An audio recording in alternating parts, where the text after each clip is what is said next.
বন্দে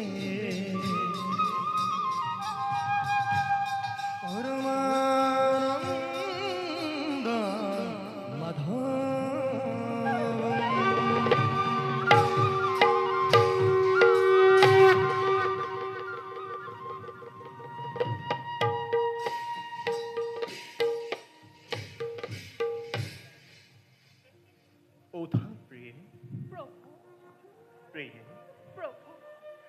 এই বিশ্ব ব্ৰহ্মাণ্ডৰ আমি একমাত্ৰ গৰাকী আমাৰ নিৰ্দেশতে ব্ৰহ্মা ৰুদ্ৰ আদি কৰি সমগ্ৰ দেৱতাসকলে নিজ নিজ কৰ্তব্যত হৈছে ব্ৰতী কিন্তু যিজনে পাহৰি নিজৰ মহি নিজ ইন্দ্ৰিয়ৰ বশীভূত হৈ অধৰ্মত হৈছে লিপ্ত সেইজনক পদে পদে আমি সোঁৱৰাই আহিছোঁ আমাৰ অস্তিত্বৰ কথা দুষ্টক দমন আৰু সন্ত ভকতক পালন আমাৰ প্ৰধান কৰ্তব্য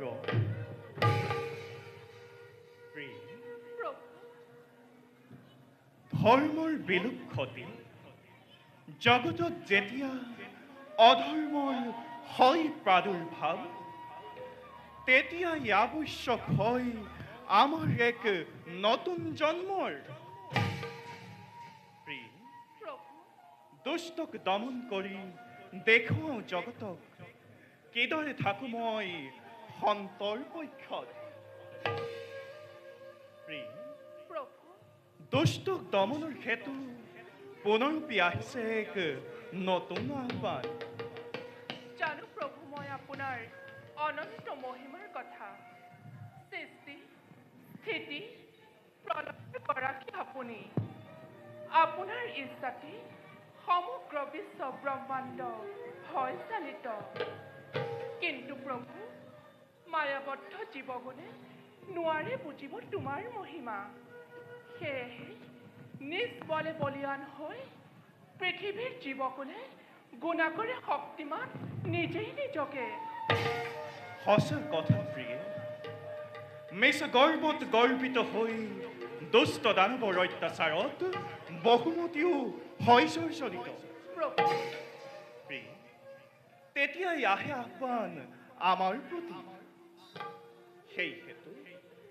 সেই হেতু সাধুসকলৰ কল্যাণৰ বাবে জগতৰ মংগলৰ বাবে যুগে যুগে আমি ধৰো নৱ অৱতাৰ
দানা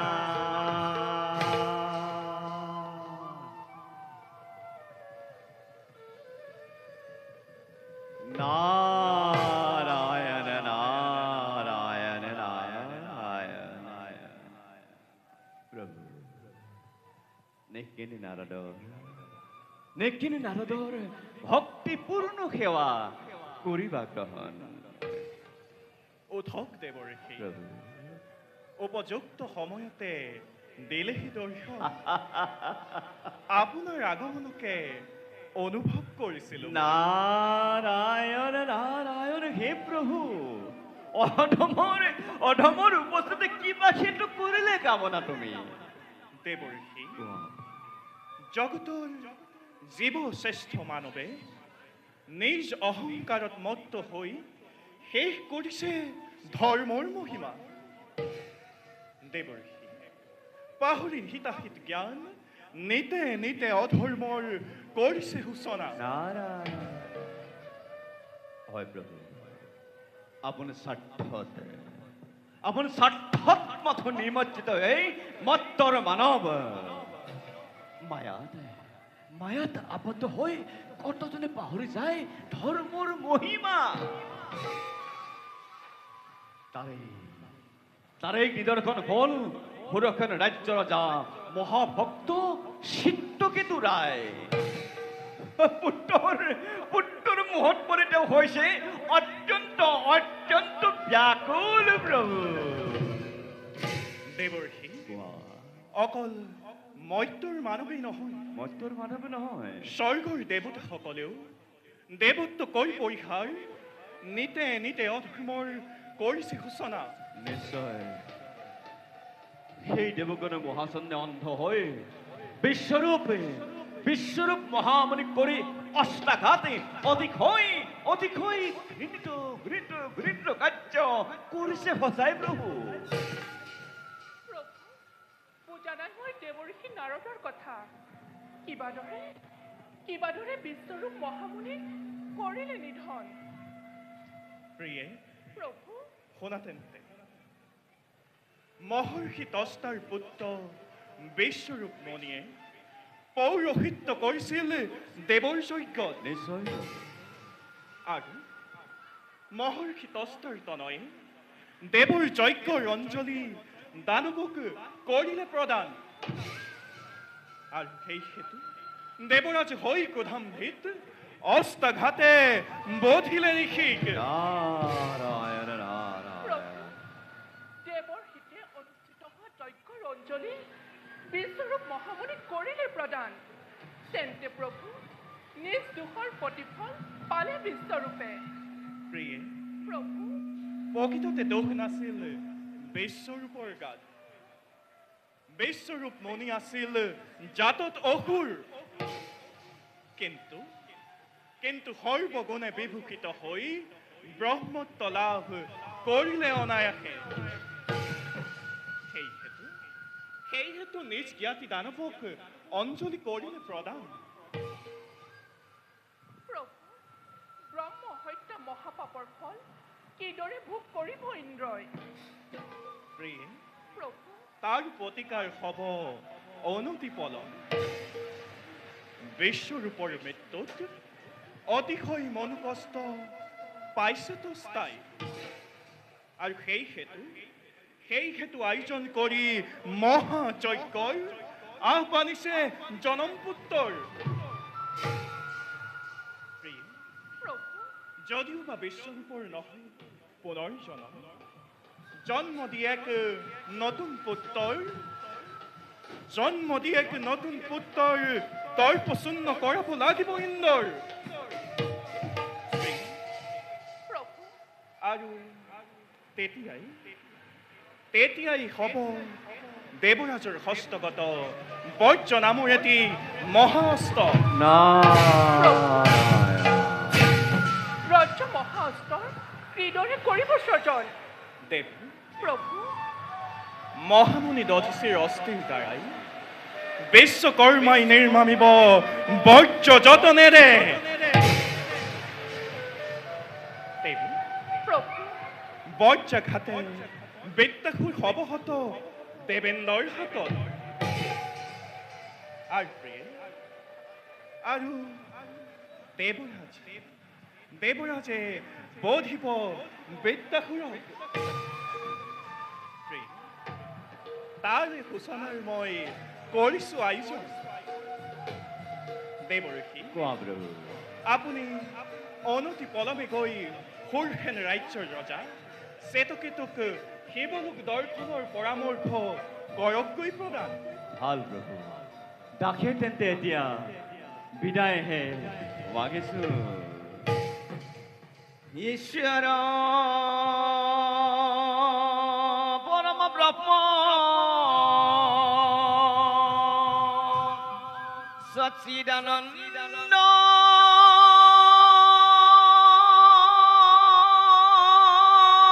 বিগ্ৰহ অনাদিৰ গোবিন্দ সৰ্বকাৰণ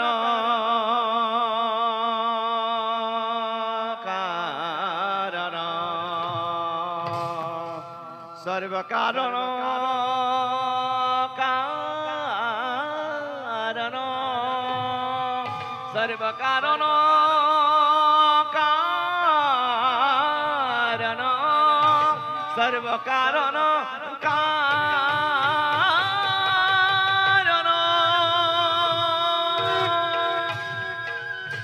ওম বিশ্বরূপ বর্ষ ভট্টশ্রী পদ্মে পদ্মালয়ে শুভে সর্বিত পাহিমাং দেবী মহালক্ষ্মী নমস্তুতে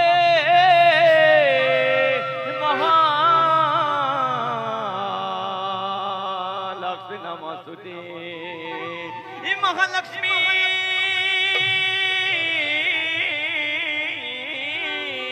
নমস্তুতে নমস্তুতে নমস্তুতে তোমার শরণ এ সেৱাৰ গোবিন্দ নাজানো একোই উপায় শ্ৰীমতে সেৱাত ৰহিব কৰোণা এ কৰিতে এ শৰীৰ জুৱাই এ কৰিতে এ শৰীৰ জুৱাই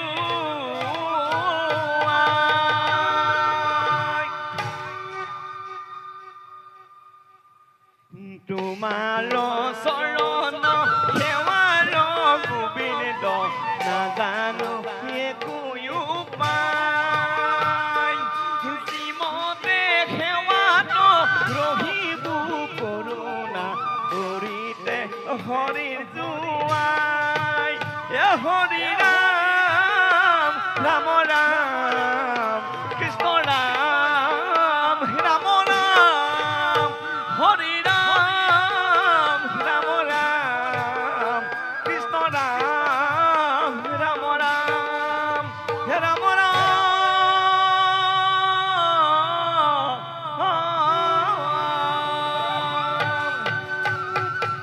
নাৰায়ণ নাৰায়ণ প্ৰভু প্ৰিয়ে শ্ৰীতকেতু শিৱ দৰ্শন আছে নেকি কিবা প্ৰয়োজন প্ৰিয়ে প্ৰভু পাৰ্বতীৰ অভিশাপত অভিশপ্ত হৈ চিতকেতুৱে জন্ম ল'ব অসুৰ বংশত অসুৰ বংশত প্ৰিয়ে সময়ত সকলো বুজিবা এতিয়া যাওঁ ব'লা খন্তেক সময় কৰোঁগৈ বিশ্ৰাম বলক প্ৰভু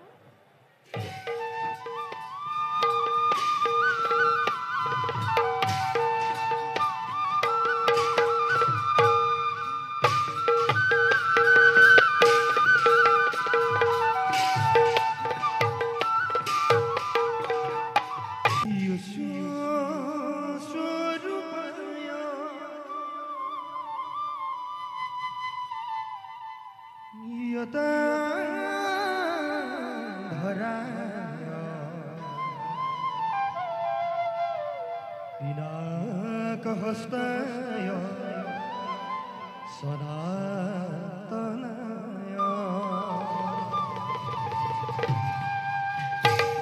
দিব্যায় দেবায় দিগম্বৰায়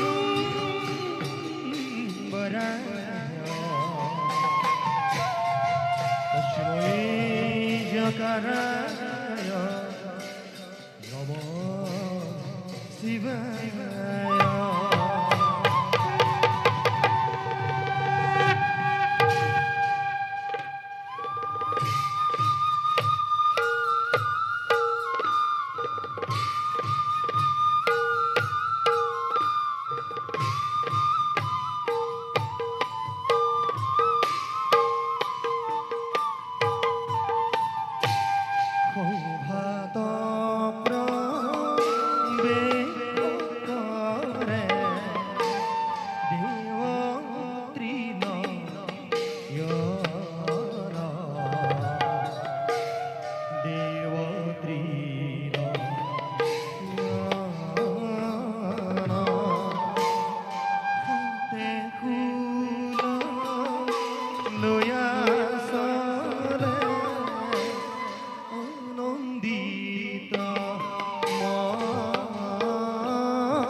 অৰুণৰ ৰঙা ভাল জাতিষ্কাৰ কৰিছে কল্যাশিখ ভক্তগণে আমাক কয় কৰুণাময় আশুতোষ বুলি কিন্তু নিন্দুক জনে শ্মশানৰ ভস্ম ধূলাৰে ধূসৰিত অঘৰী শংকৰ বুলি আমাক বাৰে বাৰে কৰে তিৰস্কাৰ যিয়ে যেনেদৰে আমাক নাভাবক কিয় জগতক আমি দেখুৱা যত জীৱ তত শিৱ যত জীৱ তত শিৱ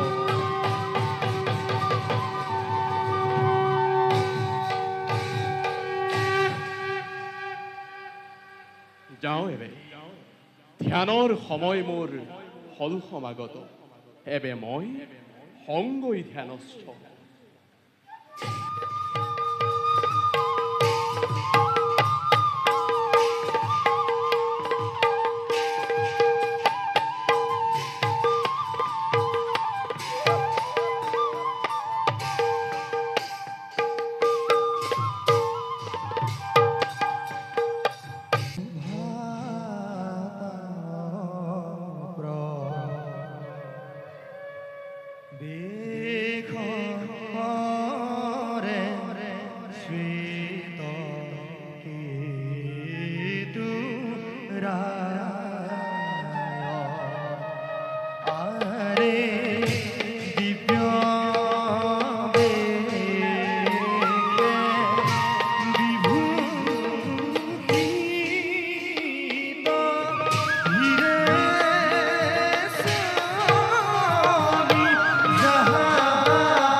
হেন ৰাজ্যৰ ৰজা মই আছিলো এদিন শত শত দাস দাসীয়ে সেবিছিল মোৰে চৰণ কমল কিন্তু ৰাজভৈৰৱৰ মাজত থাকি নাপালো একো মই মনৰ শান্তি দেৱৰীষীৰ আশীৰ্বাদে ত্যাগ কৰি সংসাৰৰ কুটিল চাতুৰি ত্যাগ কৰি মায়াৰ বান্ধোন পালো মই তীব্ৰ প্ৰতিভয় ধন্য হল এবে মোৰ মানৱী জনম তথাপিতো মন মোৰ হয় বিচলিত সেই কাৰ্য সাধনাৰ ফলত বাস কৰো বাকী থকা জীৱনৰ অমূল্য সময় তোমাতে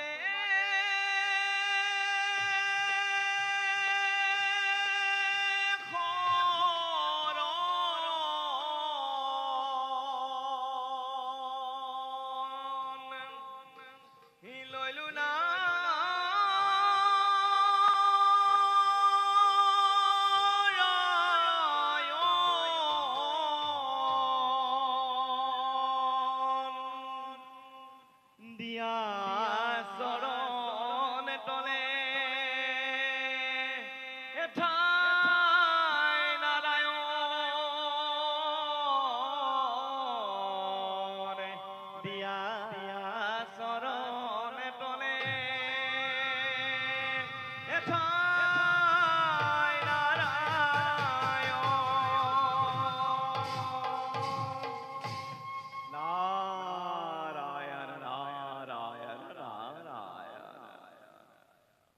প্ৰণাম দেৱৰী কল্যাণ মাষ্টৰ। আহক দেৱৰী আপোনাৰ আগমনে ত্যাগ কৰি পাৰ্থিব হোক লোকালোক মই কৰিছোঁ ভ্ৰমণ বাৰু ৰাজন, দেৱৰী লোকালোক ভ্ৰমণৰ শেষে দৰ্শন কৰিব লাগে শিৱলোকে। বাৰু হলনে শিৱলোক দৰ্শন? দেৱৰী এতিয়ালৈকে মোৰ শিৱলোক দৰ্শনৰ সৌভাগ্য এতিয়াও ঘটা নাই নাৰায়ণ, কিয় কিয় ৰাজন?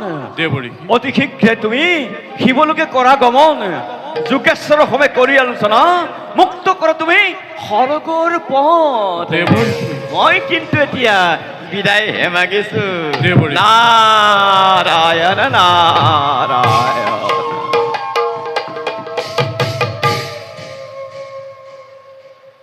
শিৱলোক দৰ্শন দেৱৰ্ষি নাৰদে সঠিক সময়তে আহি দি গ'ল মোক পথৰ সন্ধান। যাওঁ এবে মই যোগেশ্বৰক দৰ্শন কৰি ধন্য কৰোঁ মোৰ মানৱী জনম।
দেবী প্ৰভু দেবী ওঠা ওঠা দেবী কিবা হেতু আহিলা ইঠাই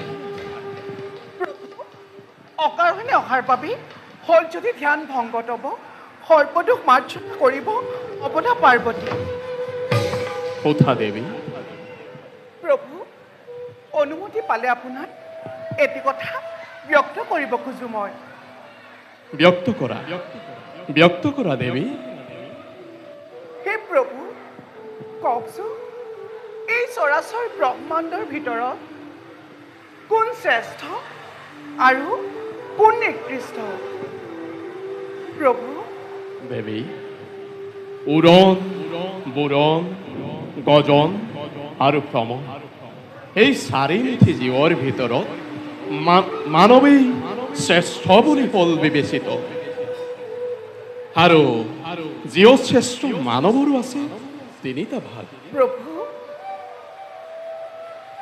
উত্তম মধ্যম আৰু অধম প্ৰভু যিজনে মাথো পৰৰ দুখ দেখা পায় তেওঁ অধম ৰূপে হয় বিবেচিত আৰু যিজনে পৰৰ দুখ গুণ উভয়কে দেখা পায় তেওঁ মধ্যম ৰূপে হয় বিবেচিত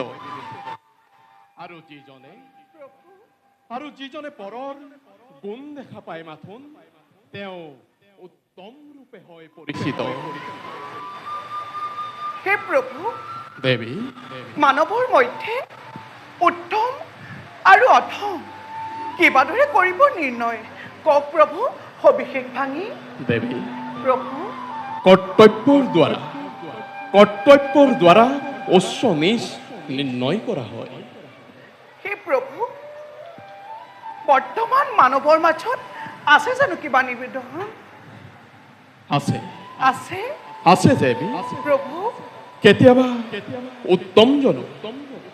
উত্তম জনো অধম ৰূপে হয় পৰিচিত আৰু অধম জনো কেতিয়াবা উত্তম ৰূপে হয় বিবেচিত দেৱী প্ৰভু ক্ষন্তিক অপেক্ষা কৰা ৰজা শ্বেতকেতুৰাই এই স্থানে আহিব লাগিছে বলা দেৱী ক্ষন্তিক আমি কৰোঁগৈ বিশ্ৰাম হে প্ৰভু এই অভাগী আপোনাৰ সময় সংগ সুখ বিচাৰো প্ৰভু কৃপা কৰি দিয়ক মোক সংগ সুখ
শিৱলোক শিৱ পাৰ্বতীক দৰ্শন কৰি জীৱন সাৰ্থক কৰোঁ মই।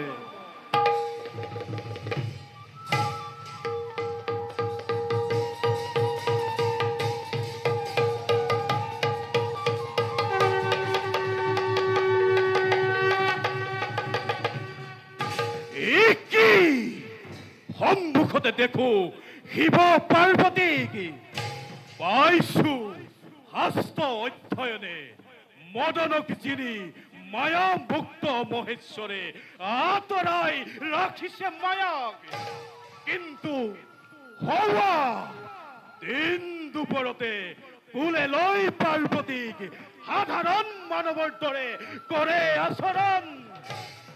নাই নাই প্ৰয়োজন মোৰ শিৱ দৰ্শনৰ। কোন তুমি? কিবা হেতু প্ৰত্যাৱৰ্তন কৰিব খুজিছা? শুনা ভোলানাথ, হৰিহেন সাম্ৰাজ্যৰ ৰজা, নাম মোৰ শ্বেতকেতু। ত্যাগ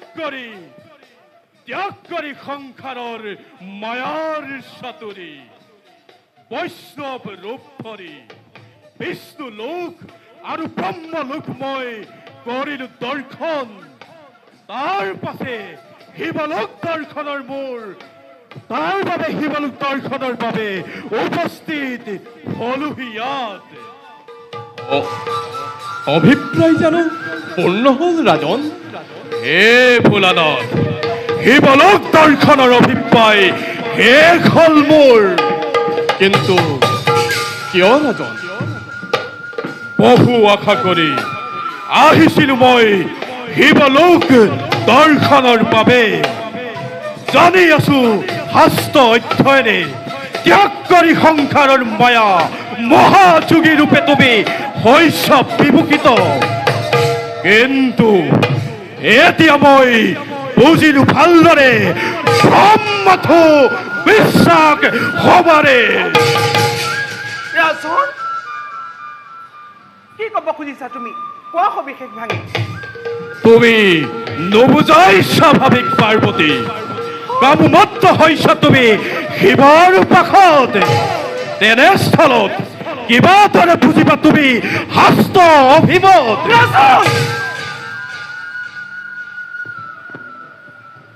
প্ৰভু, পাৰ্বতী, শ্বেতকেতু মহাজ্ঞানী হেনো ধৰাৰ পক্ষত। এই নেকি জ্ঞানৰ চা নেকি? পাৰ্বতী, উত্তম জনো কেতিয়াবা অধম ৰূপে হৈ পৰিচিত।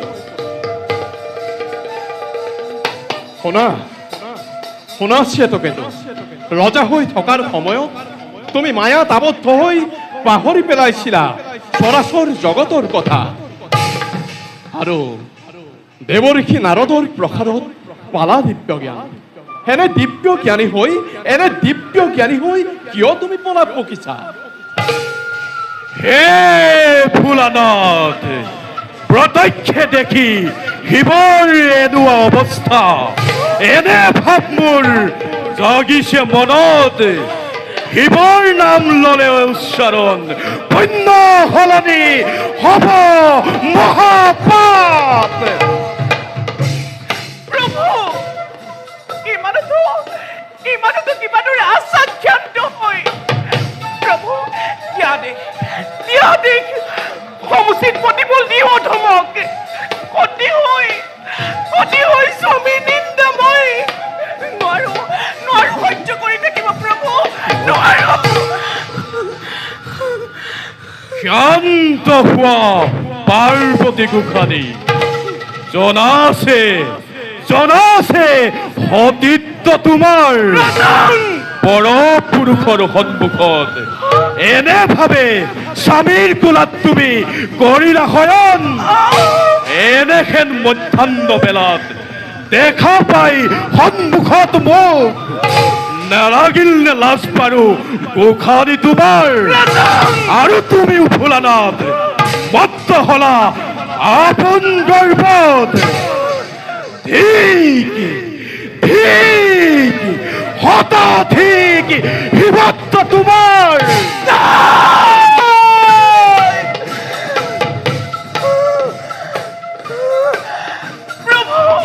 দেৱী নোৱাৰো নোৱাৰো আৰু মই সহ্য কৰি থাকিব দেৱী শুন শুন হেৰ অধৰ্ম আজি তোক মই দিছো চন্দ্ৰসাপ নাই দেৱী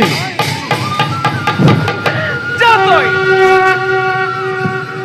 যা তই নাই নাই মাতৃ পৃথিৱীত দৈত্য কুলত জন্ম হৈ মাতৃ ভক্কৰ ভক্কৰ তই নাই নাই জগতৰ কুটিল চাতুৰি নাই নাই নাই মাতৃ তেনে নকৰিব মাতৃ নাই নাই মাতৃ তেনে নকৰিব মাতৃ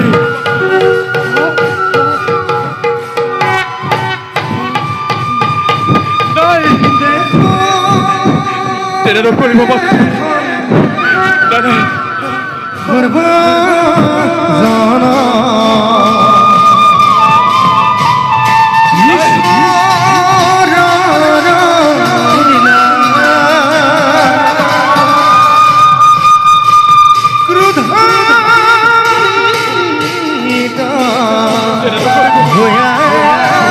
ক্ষমা কৰক মাতৃ ক্ষমা কৰক তেনে নকৰিব মাতৃ নাই নাই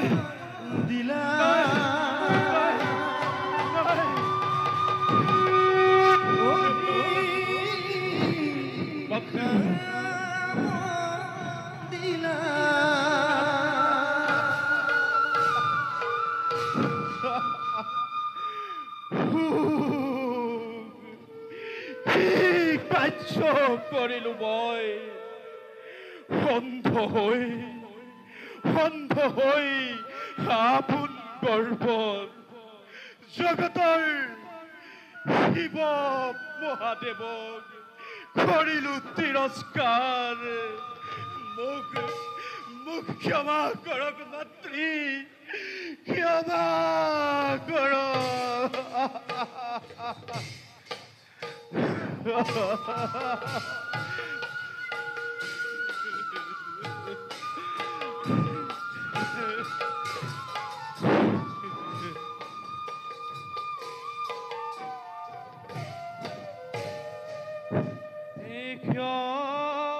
কৰা মাতৃ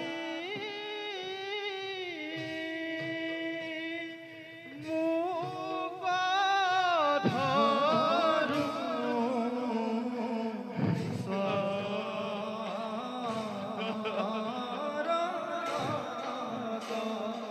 আৰে লঘু দুখে হেউৰু শাস্তি দিলা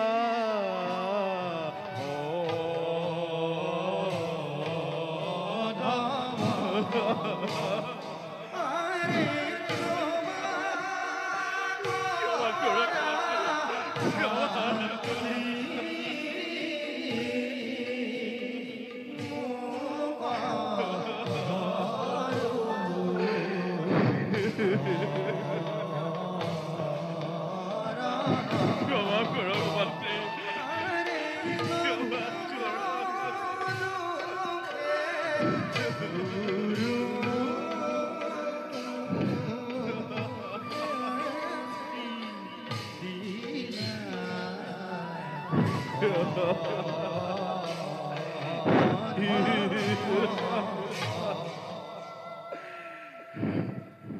পাৰ্বতী পাৰ্বতী কিবা হেতু এনে গৰ্হিত কাৰ্য কৰিলা তুমি মহাজ্ঞানী সেতুপতি ৰজাই বলক্ৰমে আমাক কৰিছিল তিৰস্কাৰ তথাপিতো প্ৰয়োজন নাছিল চন্দ্ৰসাপৰ নাৰায়ণ নাৰায়ণ নাৰায়ণ প্ৰভু কোনো গৰ্হিত কাম হোৱা নাই ইউ একে সৃষ্টিকৰ্তাৰে মহিমা হে ৰাজন দেৱৰী মাতৃৰ অভিশাপ আৰ কিবা হিচাপে লৈ যাত্ৰা কৰা তুমি মৰ্ত্যলোকলৈ। হে দেৱৰী নিজ দুখৰ দণ্ড মই নিজেই ললো মোৰ পাতি, কিন্তু হে মাতৃ আপোনাৰ সেৱাৰ পৰা যেন কাহানিও মোক নকৰে বঞ্চিত।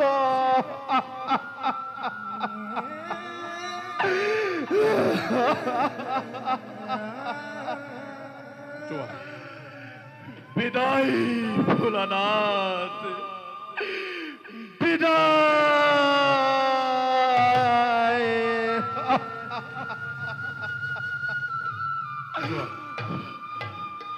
যোৱা ৰাজন, যোৱা তুমি নকৰিবা পলম।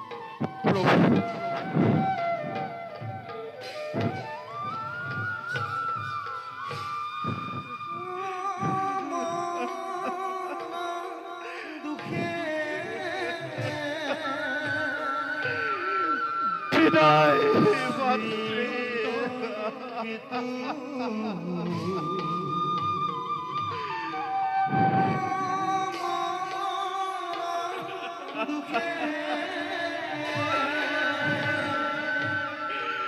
বিদায় ভোলানাথ।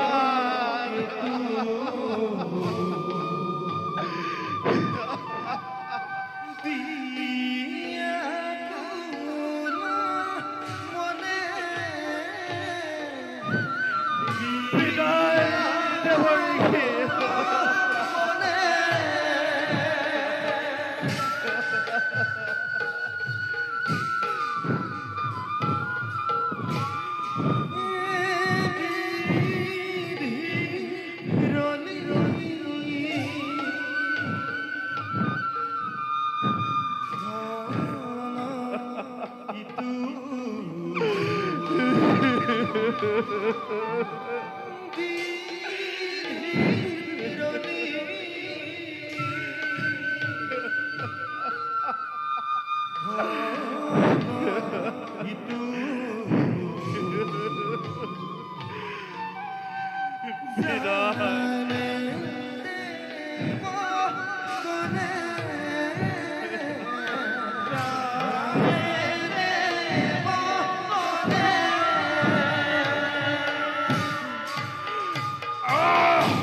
বিদায় বিদায় বিদায় বিদায় বিদায়।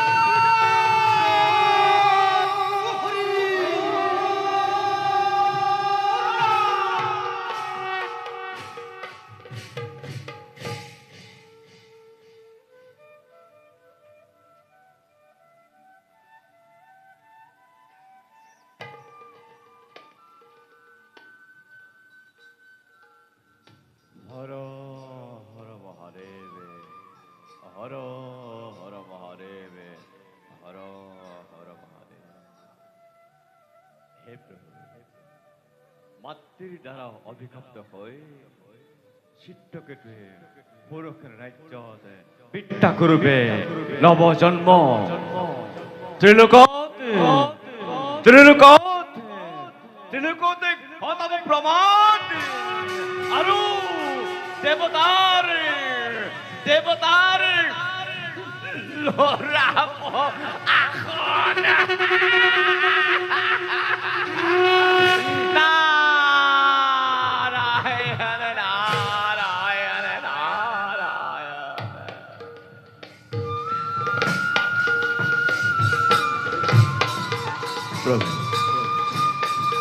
আমি তেন্তে এতিয়া বিদায় হে মাগিছো হৰ হৰ মহাদেৱ হৰ হৰ মহাদেৱ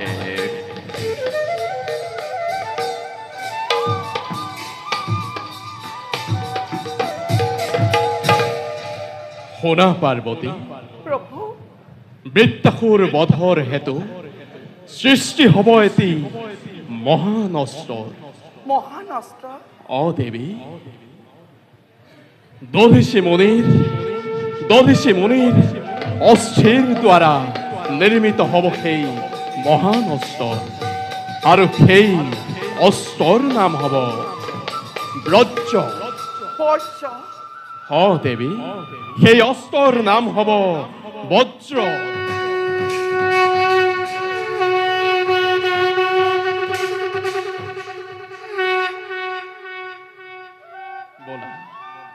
বলা দেৱী, এবে আমি কৰ্তব্যত অগ্ৰসৰ। বলক প্ৰভু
হরি ওম,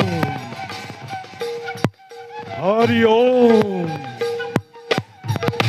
হরি ওম তৎসৎ।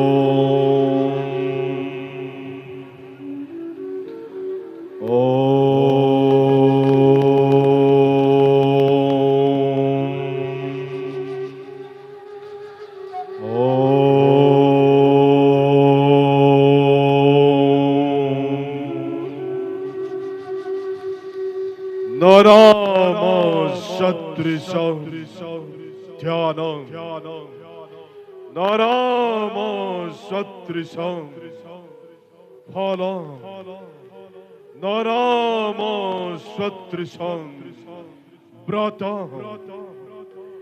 হরি ওম তৎসৎ, হরি ওম তৎসৎ হরি ওম তৎসৎ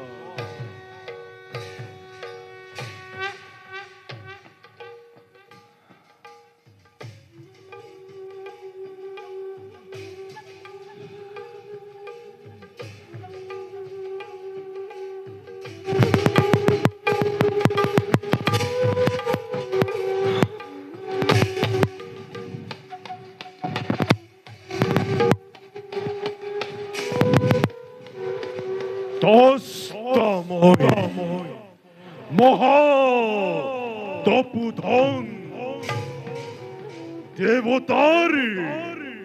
দেবতার ঘৃণনীয় কার্যতে আজিও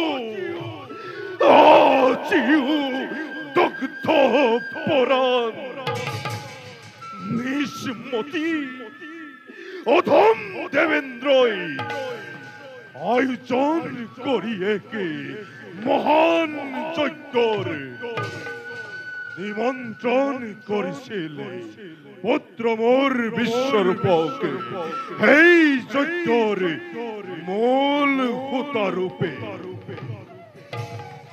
দেবতার আয়োজিত এই মহান যজ্ঞতে পুত্র মোর বিশ্বরূপে দেব গুরু বৃহস্পতির অলক্ষিতে স্বজাতির কল্যাণের হেতু একাচলি মাথন ঐক্য করিছিল প্রদান আৰু এই লঘু দুখতে ক্রোধান্বিত বাখবে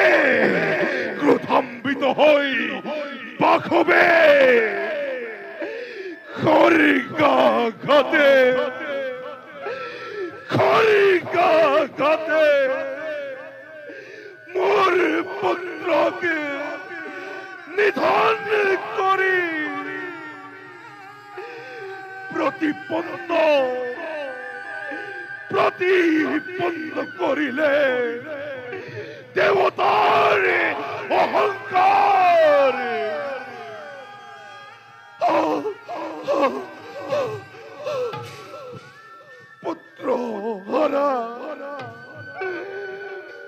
পুত্র হারা করি এই দস্তাক উপেক্ষা করিলে ব্রহ্ম হত্যে হরি ওম তৎসৎ দেবতা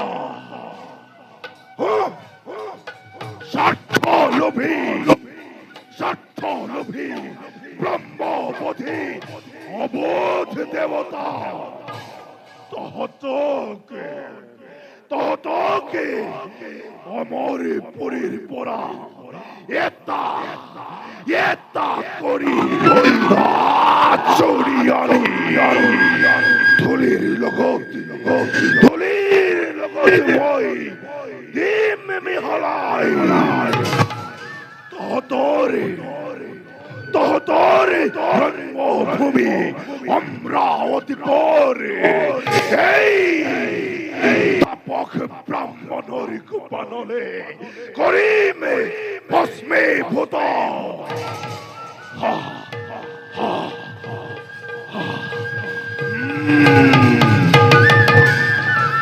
উত্তম অতি উত্তম মহামরিধনসীকে নিমন্ত্রণ করিয়ানি আমার আশ্রমে করিলাম একে সিদ্ধান্ত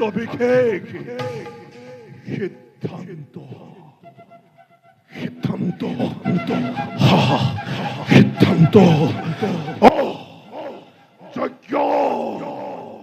যজ্ঞ পুত্রস্তি মহাযজ্ঞর করি আয়োজন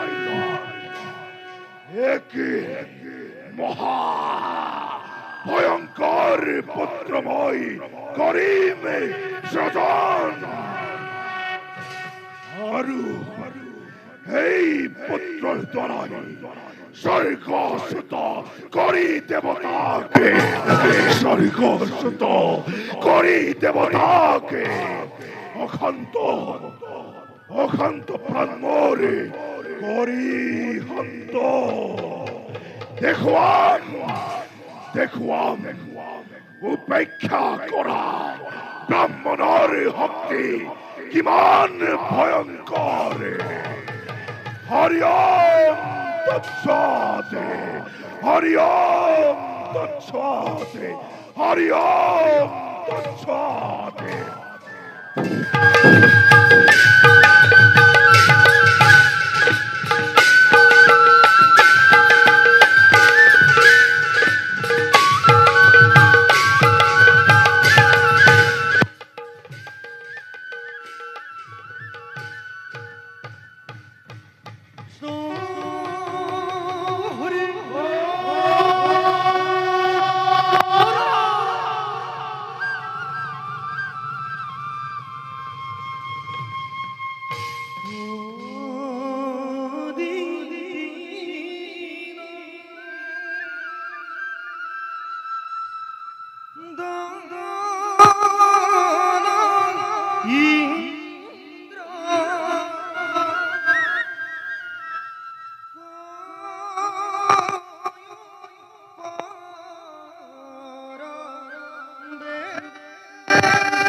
হেরা অমর মন্ডলী দেবরাজ ইন্দ্রময় হরগর রজা প্রকৃতির সমস্ত রূপন মিলিত করি বিধাতার অপূর্ব সৃষ্টি অমরাবতীপুর মুরে সাম্রাজ্য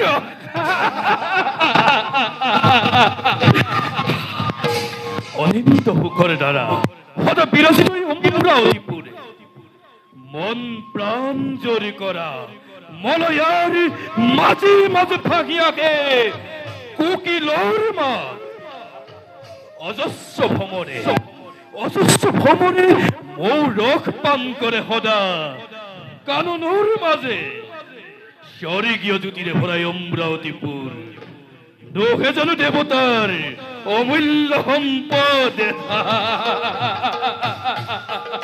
দেবৰাজ দেবৰাজ ঐৰথ হাতী অশ্বৈব্য ঘোড়া আৰু পাৰিজাত পুষ্পকে ধৰি অনেক সম্পদৰ গৰাকী আমি দেৱতা সমাজ নাই জ্যোতি জৰা ব্যাধি নুহি জ্যোতি মায়া মৃত্যুৰ কুটিল চাতুৰিয়া এই দেৱতাৰ ৰম্যভূমি অমৰাৱতীপুৰ কুৰপতি দেৱপুৰন্দৰ পৱনৰ ছন্দে ছন্দে য'ত বৈ যায় পুণ্য পুষ্প পাৰিজাত আৰু পৰাগত পংকজৰ মধুৰ সুবাসে ব্যাকুল কৰি তোলে ভৱৰৰ কুল একেই ব্যাকুল আজি জগতৰ জীৱলোক এনেহেন সৰগৰ ভোগ ভোগ পাবৰ নিমিত্তে আৰু তাতেই বিৰাজিছে দেৱতাৰ গৌৰৱ সঁচা কথা দেৱৰাজ বিশ্বকৰ্মা পুণ্যভূমি সৰগত আজি পদে পদে গৌৰৱৰ থল দেৱপুৰী ৰম্যপুৰী বুলি জানে জগতে পৰম আৰাধ্য দেৱ বিষ্ণু ভগৱানে দেৱাসুৰৰ দ্বাৰাই ক্ষীৰোদ সাগৰ মন্থন কৰাই অতি সততনে অমৃত পান কৰালে দেৱতা তাৰে ফলত অজে অমৰ আমি দেৱতা মণ্ডলী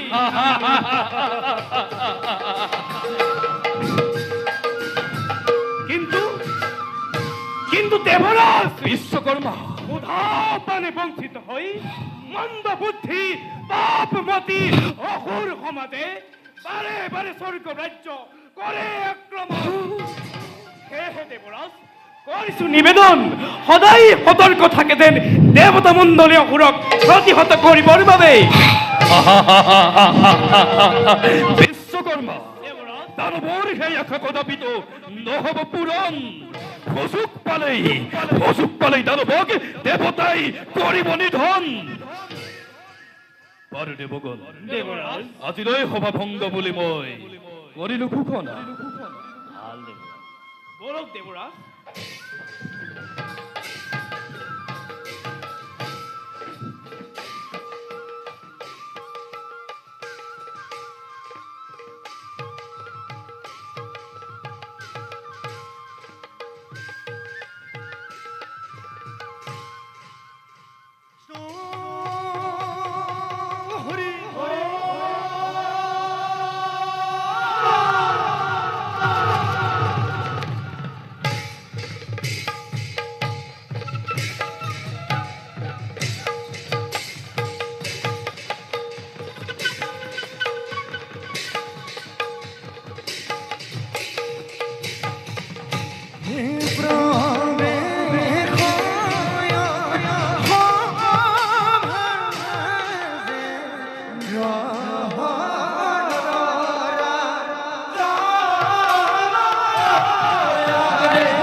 গ্ৰহধিপতি নাম মোৰ ধনী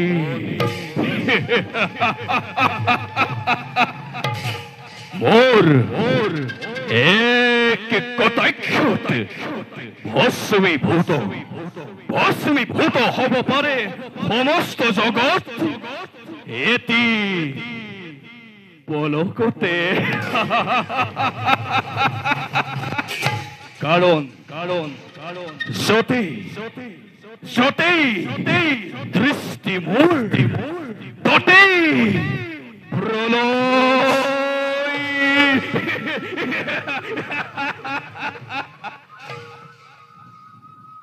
নাম শুনিলে শনি তৰ্কৰ সকলোটি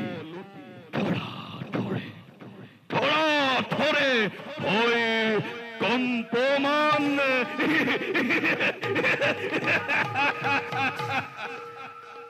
হৰহেনৰ মহাধৰ্মী শ্বেতকেতু ৰাজন এই শনিৰ উপদৃষ্টিৰ ফলতেই অভিশপ্ত হল পাৰ্বতীৰ দ্বাৰা।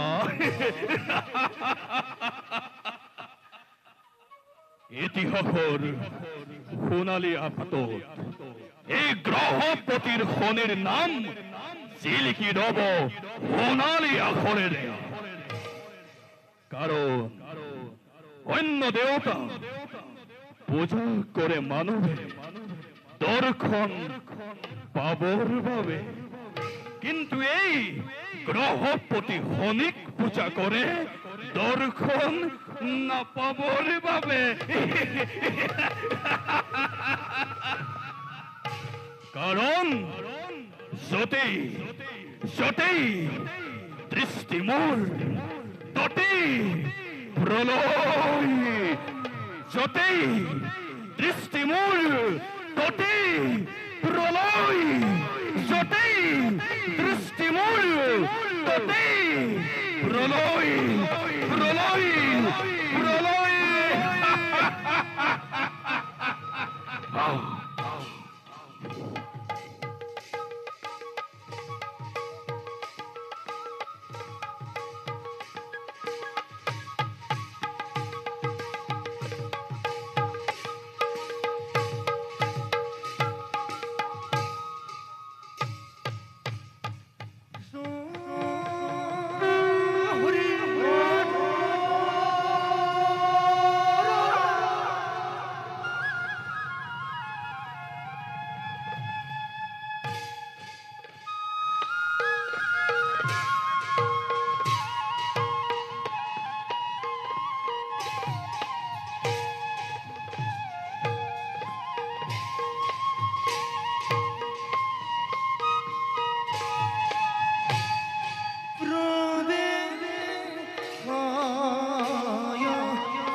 হরি ওম হরি ওম হরি ওম তৎসৎ। হে পরম ব্রহ্ম, আদি অনন্ত, সরাসর স্থাবর জঙ্গম, সকলোতে তুমি আত্মারূপে আশা বিরাজমান। এই জগতর জীব সমাজে তোমাকে তোমার এই সর্বদা রাতুল শরণ করিছে ধারণ। বিশ্বপালক তুমি বিশ্বরূপ, বিশ্বেশ্বরায় তুমি বিশ্বান্ত জামিনী। সরসর জগতর তুমি এই অধিকারী। এই জগতর মঙ্গলর ভাবে জীব শ্রেষ্ঠ মনুষ্যর তুমি করিছা সৃজন। তোমার ব্রহ্মরূপক প্রজীবর ভাবে আমার ডরে শ্রেষ্ঠ রেখি মনিক করিছা সৃষ্টি। না জানো প্রভু, বিশ্বব্যাপী তোমার এই বিশ্বরূপ আমার হেন নধম জরে ভালদরে বুঝিব পারি শুনেন নাই। তথাপিও প্রভু তোমার বিশ্বহান্তের ভাবে এই অধমর দে মন সকলো অকপতে তোমার ওচৰতে কৰিছো দৰ্শন। চৰণ কমলে প্ৰভু কৰিবা ধাৰণ। হৰি ওম হৰি ওম হৰি ওম তৎসৎ। ত্ৰস্তা মহাৰিষিয়ে মোক তেওঁৰ আশ্ৰমলৈ কৰিছে নিমন্ত্ৰণ। পুত্ৰ ভোকত জৰ্জৰিত সেই ঋষিয়ে বা কি আদেশ দিয়ে নাজানো, নাজানো প্ৰভু। তুমি মোৰ হৃদয় পংকজে থাকি যি আদেশী কৰিবা ধাৰণ, তাকেই মই নতশিৰে কৰিম পালন। যাওঁ যাওঁ এবে আমি ত্ৰস্তা মহৰিষিৰ পাশে।